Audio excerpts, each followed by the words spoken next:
Sveiki visi prisijungę šį vakarą ir šiandien mes turime tokią šiek tiek ypatingą dieną už tai, kad mes turim svečią, kuris nėra psichologas, nėra psichoterapeutas, nėra susijęs tiesiogiai su tuo, yra logopedija Kristina Abraitienė ir jinai mums pristatys šiandien metodiką, kur jinai augina savo kompetencijas ir naudojas savo praktikoje ir dirba su autistinį spektrą turinčiais vaikais arba šiuo metu, kaip mes sakom, neuro įvairovę pasižyminčiais vaikais. Tai aš tada kviečiu Kristiną pasisakyti, pristatyti save, pristatyti savo metodą ir aš tada gal užduosiu truputį vieną kitą klausimą ir labai laukiam mes iš jūsų, mėlėjai, klausimų. Mes tikimės, kad šitoj transliacijai yra žmonės, kurie yra susiję su vaikais turinčiais šį ypatumą ir kviečiu užduoti konkrečius klausimus ir gausti atsakymus į juos. Taigi, jums žodis, Kristina. Tai labas vakaras, esu Kristina Abraitienė, logopedė, iki mokyklinio prieš mokyklinio ugdymo pedagogė. Dabar esu diplorotaimerė. Taip jau atsitiko, kad mano kelyje iš tikrųjų tų vaikučių pasitaikė gana nemažai. Gal ugdymo įstaigose jie tam tikrų ypatumų turėjo. Ir aš kaip jauna pedagogė galvojau, kad kaip lengva susidorosiu, kaip man įdomu juos stebėti, kaip jie adaptuojasi, kaip jie įsitraukia į kolektyvą, kai jie kažko bijo, man reikia atsitraukti, ar ne. Ir va taip, tarsi žinodama kažkokias minimalias žinias, man buvo labai gera su jais būti. Ir staiga, kai aš persikvalifikavau, pakėliau savo kvalifikaciją, patapau logopedę, kažkaip pasiskelbiau, kad aš dirbu su tokiais vaikais. Ir natūraliai jie pradėjo pas mane plūsti ir aš supratau, kad aš nieko nežinau apie juos. Tiesiog nieko nežinau. Aš kažką esu girdėjus, studijų metu tikrai niekas negvildeno kažkokių tai klausimų didelių, ar ne? Yra tokie vaikai, su jais kažkaip reikia dirbti. Bet kai tu realiai praktikoje susiduri ne tik su tuo vaiku, bet susiduri su šeima, su jo aplinka, ar ne, su tam tikrom emocijom, tu užduodi savo begalę klausimų. Prasideda kažkokia savianalizė, kaip man būti, kad tam vaikui būtų gera būti, ar ne. Ir čia prieš laidą turėjau dar truputėlį tokio laiko pamastyti ir iš tikrųjų mane nustebino. Aš galvoju, ar aš visai kvaila, ar aš esu tokia drąsi, kad šitam tokiam kontekste įtraukiojo ugdymo Lietuvoje aš noriu šnekėti šitą temą, nes visi labai jautrus. Pedagogai labai jautrus, nes jiems reikia dirbti su tais vaikais, ar ne. Tėvai ypatingai jautrus su savo skauduliais, su savo pergyvenimais. Ir kadangi mes šnekam apie autizmą kaip apie spektrą, yra labai kompleksiška. Vienam skauda dėl vienokių problemų, kitas visai to nejaučia ir net jaučia, bet jis išgyvena dar kitokias problemas ir dar kitokius, susiduria su kitokiais iššūkiais. Tai šitas darbas yra iš tikrųjų labai nelengvas ir reikalaujantis didelės atsakomybės, ne tik prieš vaikus, ne tik prieš šeimą, bet tu turi dirbti su savim. Ir ta savianalizė tokia, jinai turi būti labai giluminė, dėl to, kad aš turiu savo kūne atrasti tam tikrus įrankius, kurie padėtų man būti ir kad tam vaikui būtų lengva būti su manim.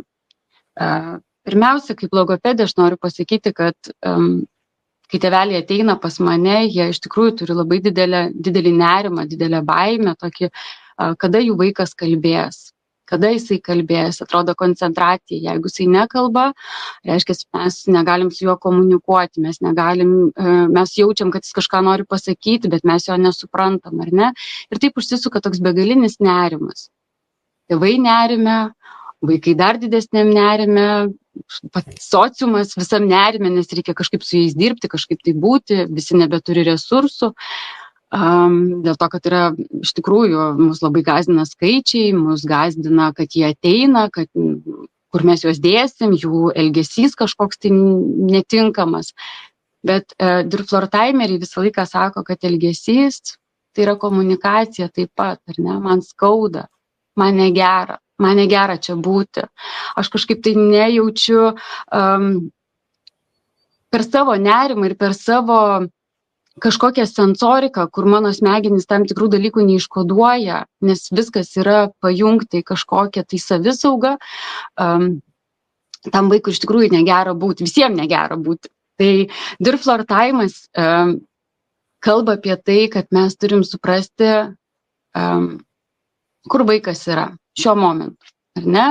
Ir tikrai, kas susidūrė, specialistai, tėvai ir šiaip turbūt mes daug kur tą girdėję, mes turim tam tikrus raidos etapus, mes turim laiptelius, kuriais mes einam ir ką mes darom, mes augam, mūsų akiratis plečiasi, ar ne, mes pradedam žaisti, mes pradedam simbolinių žaidimų žaisti, mes pradedam spręsti problemas, mes jungiam loginį mąstymą.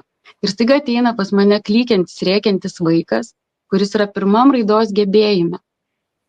Jo nervų sistema yra tokia jautri, jis yra tokiam nerime. Ir jeigu aš, kaip specialistas, pradėsiu jį sodinti prie stalo ir sakysiu, žiūrėk, yra trikampis, dėk trikampį šitą, o jeigu nedėsi, negausi to ir to. Vaikas ir vis panikoje. Jisai jaučia šalia sėdinčią mamą, ar ne, kur yra jinai dreba visa, nes jinai mato, kaip jos vaikas kankinasi.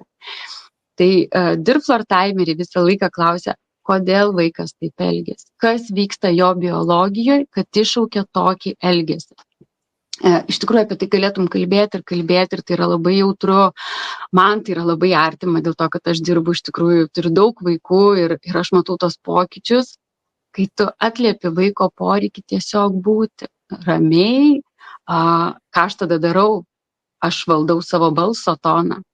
Aš lėtinu save, savo veido išraiškas, aš laikausi atstumo, aš iš lėto į vaiką einu ir tada jo nervų sistema iš tokios gaunasi kaip supynė. Kai aš esu ramus, aš pradedu daugiau registruoti. Aš suprantu, kad man čia nėra pavojaus. Ir aš pradedu labiau domėtis pasauliu. Šitie raidos procesai neužsisuka per savaitę, per vieną kartą, per 2 kartus, ar ne.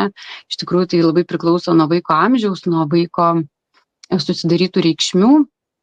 Ir tas reikšmes keisti, tai reiškia kurti santykių su vaiku ir per tam tikrą emociją, per tam tikrą pojūtį, per tai, ką aš jam galiu duoti savo žvilgsniu, savo kūno gestais, tiesiog mes iš naujo atrandam pasaulį, iš naujo jame mokomės būti, eiti į santykius su kitu.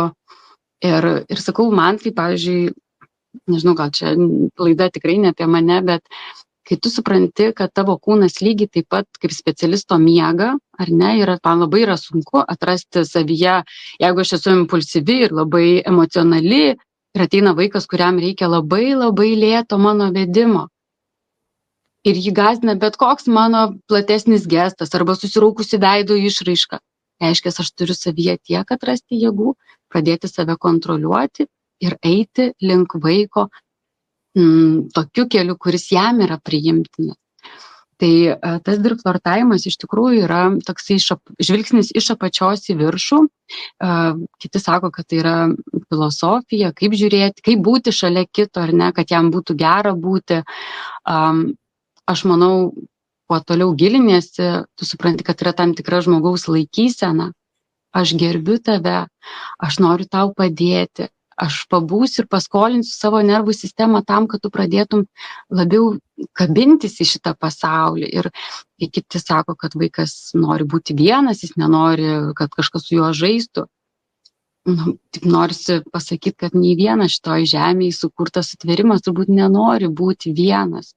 Jis tiesiog neatranda būdų, kaip komunikuoti.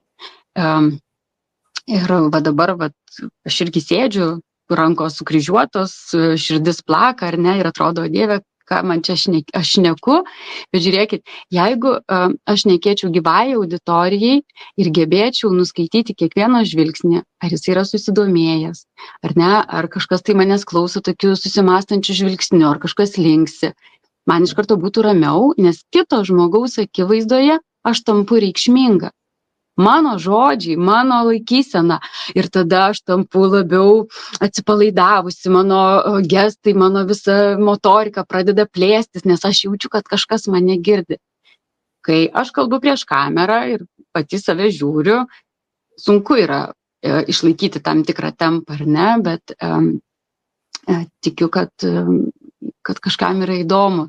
Ir dabar tokiais laikais gyvenam, kai visi turi ką pasakyti, ar ne? Visi kažką atranda naujo ir sakau, darosi truputėlį nesaugu tame būti. Bet Ir tai jūs šnekate puikiai, jūs šnekate puikiai, Kristina, aš labai taip sudomėjimu, tokiu iš tikrųjų smalsumu ir giliu klausau jūsų ir yra, žinot, yra teatro aktoriai, yra kino aktoriai, aš žinau, kaip jūs tenais teatre, bet jūs puikiai atliekate ir savo kino rolę. Ačiū labai. Iš tikrųjų nuostabiai. Aš noriu paklausti jūsų, bet jūs esate logopedė, ar ne?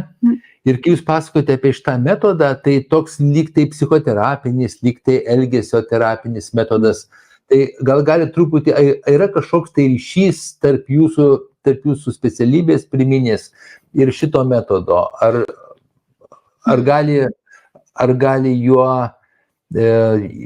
jo mokytis ir kitų rūšių specialistai, ar pavyzdžiui, psichologai, ar Lietuvoje kas nors dar kažkas taiko, va tą truputį apie patį metodą dar šiek tiek. Pats metodas yra tame, kad mes suprantame, kad jeigu yra tie raidos etapai, ar ne, tai kiekvienas raidos etapas turi savo kažkokius bruožus, ar ne. Pirmiausiai gimęs kūdikis, ką jisai daro? Jo nervų sistema turi būti sureguliuota ir jisai pradeda domėtis pasauliu. Ar ne?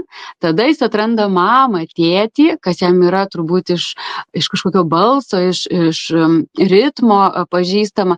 Jis pradeda įsimylėti mamą ir tėtį ir pradeda atsakyti veido mimikom, kalbinti, guguoti, ar ne? Ir trečias raidos gebėjimas yra tada, kai prasideda pokalbis. Tu, aš. Mama sako, ir vaikas sako, ar ne? Tai yra kūdikystėje mes visi praeinam tas raidos stadijas, tos raidos gebėjimus, bet žiūrėkit, kas atsiranda su autistiškais vaikais. Dėl tam tikrų priežasčių. Tikrai labai nenoriu gilintis, nes visi kažkaip tai dabar ieško ten tų priežasčių, dėl ko čia taip, dėl ko jų tiek daugėja, dėl ko ir taip toliau, ar ne. Bet dėl kažkokio konteksto vaikų nervų sistema yra nesureguliuota. Jis negali suprasti, kas vyksta pasaulyje, ar ne. Galbūt jį kažkas labai erzina, kažkoks garsas, kažkaip prisilietimai, mama kelia, nori pamiluoti, prisiglausti, taktiliškai jį stumia, jisai rėkia, ar ne. Kai aš esu begaliniam nerime kaip kūdikis, mano nervų sistema ištisai šokinėja. Aš negaliu domėtis pasauliu, bet aš tą savo raidos gebėjimą ir nešuosi. Mano kūnas auga, bet aš jį ir nešuosi. Ir staiga, pavyzdžiui, žiūrėkit, autistiški vaikai yra tas, sako, lietaus vaikai, jie be emocijų, be nieko, ar ne.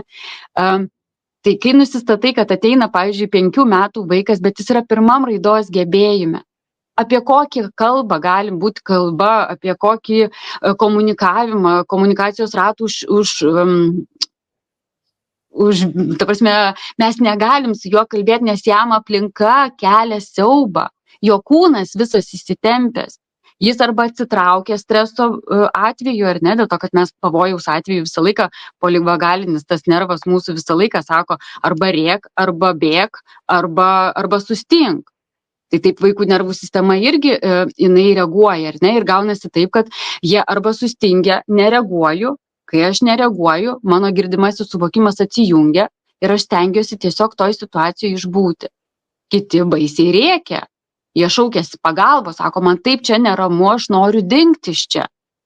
Ir tada tu tais raidos etapais ir žingsniuoji. Pirmiausia, tu kaip logopedas, kaip specialistas, nuramini jo nervų sistemą, kad jisai pradėtų tave išvis girdėti, kad jisai atpažintų, ką reiškia prisilietimas, kad jisai jį apdorotų. Dėl to, kad pasižiūrėkit, kartais tikrai vaikai ateina, prisilieti prie jo, jisai visas baimėje, jis nežino, kas toliau bus, jam nesaugu. Tai reiškia, pirmas raidos etapas. Aš dirbu su savo veidu, su balso tonu, su savo gestais. Ir paskui mes ateinam į tą, kad jis jau man pradeda kelti akis ir atsakyti tai, ką aš jam siunčiu. Ir mano tikslas yra per tos raidos etapus ir užkurti tą kalbą. Ir kai jūs jau pakelia žvilgsnį, jis mane mato, jis supranta, kad aš esu čia ir aš esu jam visiškai nepavojinga, ar ne? Ir tada mes pradedam tą pirmyn atgal. O pirmyn atgal yra labai toksai, nėra taip, kad aš sakau sakinys, tai man du atgal, ar ne? Tas komunikacijos ratas gali būti, kad aš pučiu muilo burbulą ir jis jau pradeda siekti to burbulo, ar ne? Jis nori dar, tai reiškia, jo žvilgsnis kyla į mane ir aš jau, darydama ilgą pauzę, kad jisai spėtų apdoroti, kas vyksta, pučiu dar ir klausiu.